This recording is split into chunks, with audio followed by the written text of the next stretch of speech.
Housing and rental affordability continues to be a pretty hot button issue. This in the lead up to the federal budget. One group is looking at a co-living boarding house type situation for older Australians and women in particular. Joining me live now is Ian Ugarte from Australian Housing Initiative. He joins us live in the studio. Ian, thanks so much. Right. We're looking at a situation where housing is booming right across the country at the moment. Is this creating a bigger problem than we saw before COVID?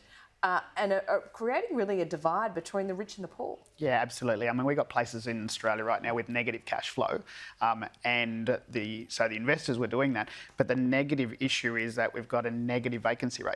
So we've got places where people are sleeping in caravans and showgrounds, and we're talking families here, and they're really getting sorted out. And we've got the haves and the have-nots, and that's not a good place to be. So this has been a persistent issue that governments have never really been able to get on top of. Boarding houses can often, I think, bring up a few negative connotations. Yep. What are you proposing? It's called co-living, isn't it? Yeah, so in co-living, what we do is there's 13.5 million empty bedrooms in Australia every night. So it's not about creating more housing, it's actually creating adaptability within the houses that we've got. So what we do is we take the larger houses and we convert them in, and we use policies from around the country, we convert them into micro apartments. So effectively we give every person a bedroom, an ensuite, a kitchenette, and they share one communal area of the house. And by doing that, they save themselves 1/3 to 1/2 off the normal weekly rent.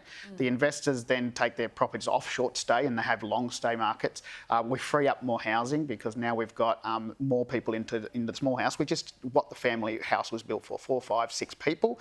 Yeah. And then as an outcome from that, it costs the government zero. We've got the mums and dad investors that have just bought a property to help themselves out into the future, creating a outcome where everyone wins and no one loses out of what we do. So you're not going to government here, you're going to investors. So perhaps those families who can afford to buy a second property, as an investment, you approach them and convert this into co-living. So these are investors that already own the properties. So we can take, it takes 4 weeks to convert a 4-bedroom, 2-bathroom house into 4 or 5 micro apartments. And that means we've got 4 or 5 front doors. Now the problem is that people say government needs to put more money into housing, or we need to create policy for new builds. We've actually already got the existing housing stock. 60 to 80% of the people looking for accommodation are singles and couples, and 60 to 80% of the properties available are 3, 4 and 5 bedroom houses. We've got a mismatch in the marketplace. And these houses look like the house next door. They don't have any more people than the house next door. And in the next 20, 30 or 40 years, if they need to be taken back to a normal house, they can be as well. Okay, that's really interesting as well, because I guess, would you be expecting, because there's more people living under the one roof, that the investors can charge a little bit more, or would you expect them to keep them at the same rate as if one family was? No, so the investors actually get an outcome that's a positive. And that's what I'm saying, that the people inside the house save themselves some money, the investors get a better return, it costs the government nothing, and we produce more housing. We could produce there's 500,000 investors that own 2 properties. If we just converted half of those,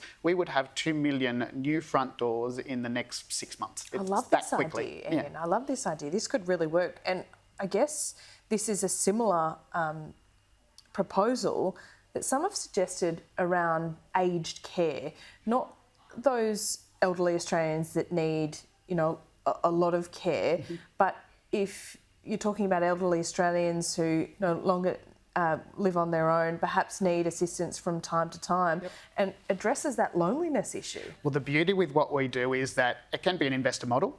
It can be a first homeowner model where someone buys a property and they rent out part to pay their mortgage down quicker.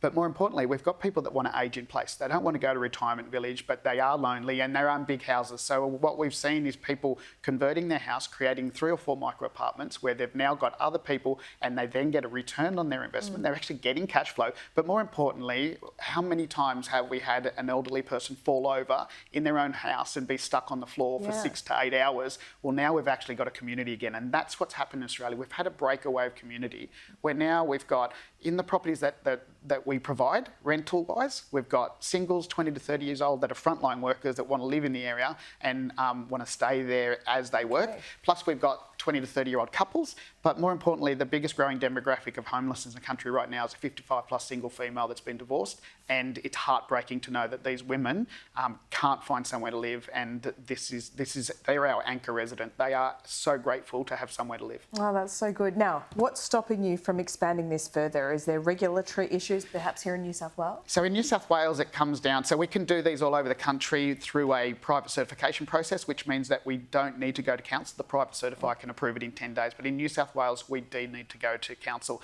There is a policy being drafted at the moment. We've given feedback. The dialogue's been really great from the government. And we're looking at a 4 or 5 room co-living outcome where people can start making real change and affecting the community in a really positive way. Okay, we'll get on to that. Ian Ugarte, thanks so much for your time. Thank you.